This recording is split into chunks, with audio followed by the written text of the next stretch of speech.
Alam mo, isa sa pinakamasarap na pakiramdam ang pagmumotor ng long ride. Yung tipong pagsakay mo pa lang ng motor, pagpaandar ng engine, may mararamdaman ka ng kakaibang saya. Dahil kapag nagmumotor ka sa mahabang biyahe, talagang nakakawala ng stress at ma-appreciate mo pa ang ganda ng mundo.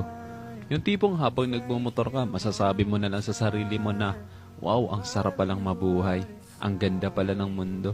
Lalo na kapag ang patakbo mo yung chill lang, yung ini-enjoy mo lang talaga ang moment. Madami kasi tayo kanya-kanyang problema sa buhay. Pero kapag nagmomotor ka na, makakalimutan mong problema mo. Lalo na kapag maganda ang view, maganda ang kalsada, tapos hindi mo namamalayan, nagkakaroon ka na pala ng positive mindset dahil magaan ang pakiramdam mo eh. Kaya kapag stress ka na, kailangan mo lang din talaga minsan ng mahabang biyahe bilang isang pahinga eh. Ang weird no? Kasi nakakapagod magmotor pero ito yung pahinga ng gusto-gusto ng marami.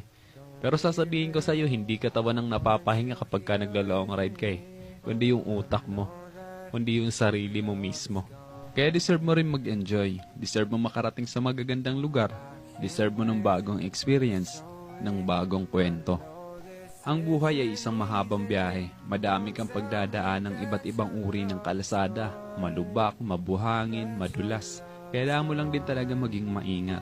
At pwede kang huminto para magpahinga. Tapos, biyahe na ulit. So paano ba yan? Hanggang sa muli.